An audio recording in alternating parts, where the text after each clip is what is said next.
Hello and welcome back to Switch and Lever. In this episode we're building a birdhouse with a little help of a laser cutter. When you're laser cutting, it helps greatly to have things well planned out in advance, so the birdhouse was first modeled up to make sure all pieces fit together as they should.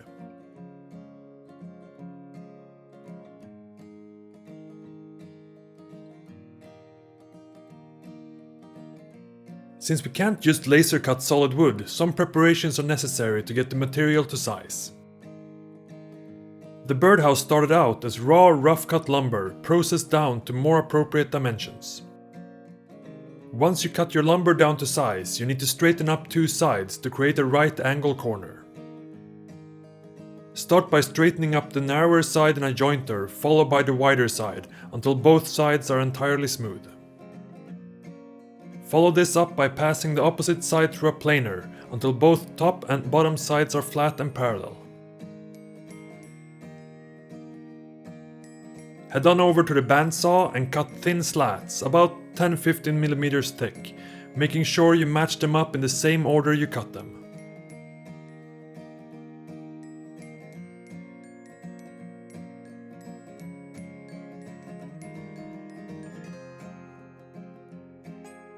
Line the slats up in glue clamps and open them up in pairs, performing what is called a book matching.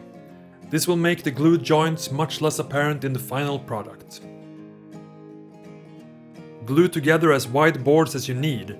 As you can see here, they were not all glued together into one, but rather into three separate boards.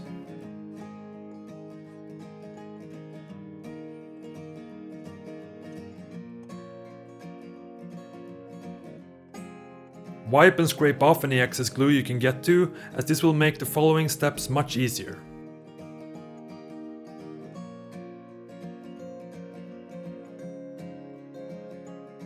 Once the glue has dried, head back to the jointer and flatten one side of your board.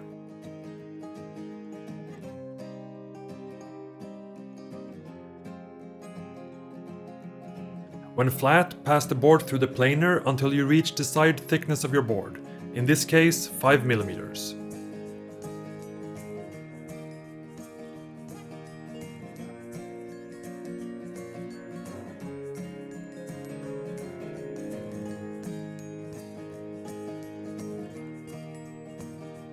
Load up your boards in the laser cutter and cut out all necessary parts. Note how two slots were etched about halfway through each side piece, to be able to fit the front and back pieces. I will not go through the operation of the laser cutter, as all laser cutters are a bit different. But depending on your laser cutter, you may need to adjust the finger joints to take the width of the cut the laser burns away, the kerf, into account.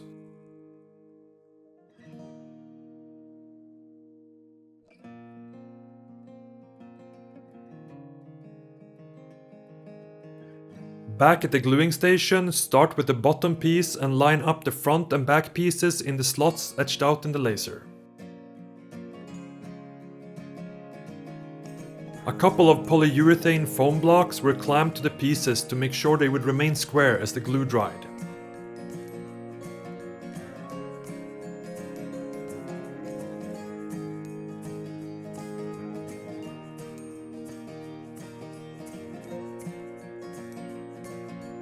Make sure you use proper outdoor wood glue when putting together your birdhouse.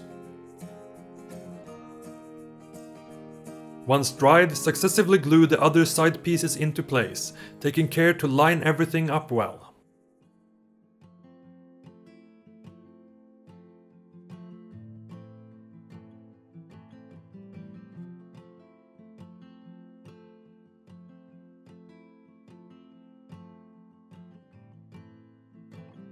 In the end, the fit was not as tight as desired, and not wanting to have my bird tenants complain of a leaking roof, all holes were patched with a liberal application of wood filler. You can easily make your own wood filler with fine sawdust and wood glue. It's a bit of a messy process, so use gloves.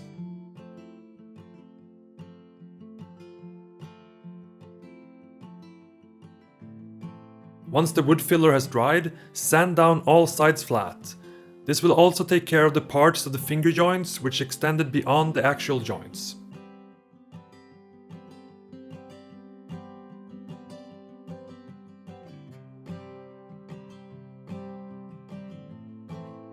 Next, measure at what angle you want to cut the front of the birdhouse and mark accordingly.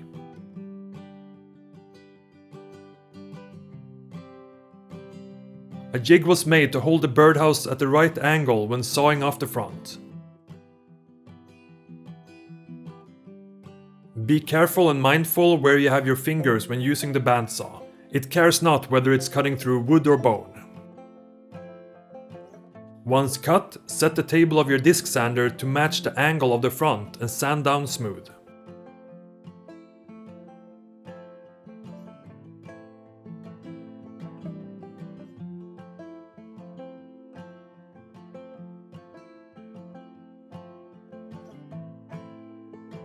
After pre-drilling and countersinking, glue on the bottom mounting plate.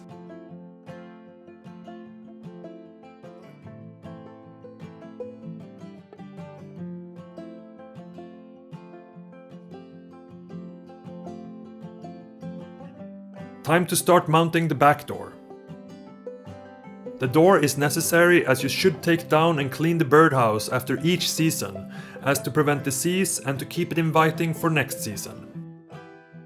When mounting the hinges, put some thread lock on the screws to prevent them from coming out when exposed to the elements.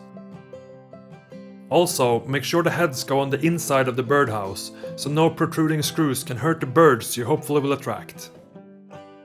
Sand down the top of the back door slightly to prevent it from binding up when you try to open it. Install the door like you did before with the hinges.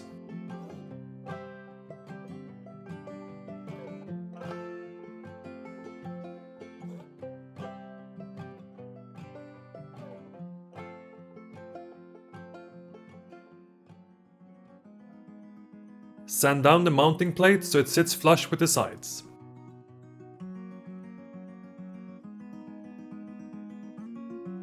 Put in a dowel through the hole under the entrance of the birdhouse, making sure it protrudes slightly into the house to give the chicks something to climb on once they are ready to leave the nest.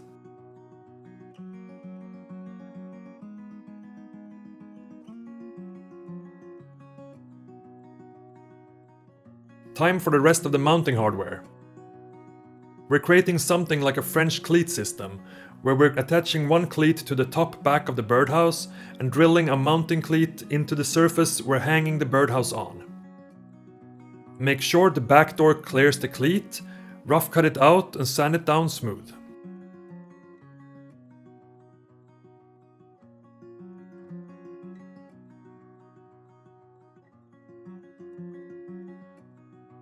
Glue the top cleat in place on the birdhouse and drill and countersink the other piece.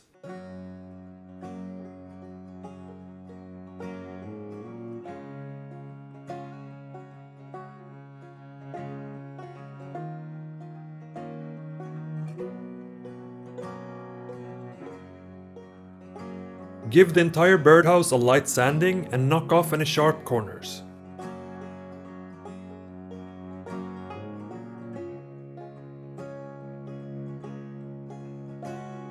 Generally, you don't want to finish birdhouses with paint or varnish, as it may be toxic for the birds. However, a good application of mineral oil to the outside is harmless, and it will at least give your birdhouse a fighting chance against the elements. Apply a liberal amount of oil and allow to soak in for a few minutes before wiping off the excess. You're done! Give yourself a pat on the back and go outside to mount your birdhouse. Start with screwing in the mounting cleat into a tree, or why not to the outside of your house.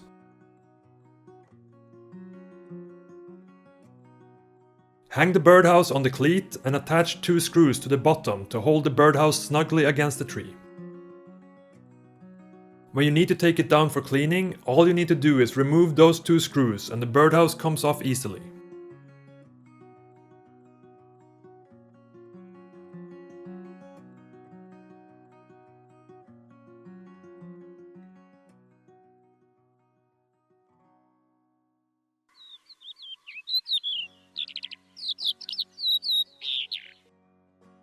You got it, Bird! If you ever get internet in your house, be sure to subscribe for more material from Switch and Lever.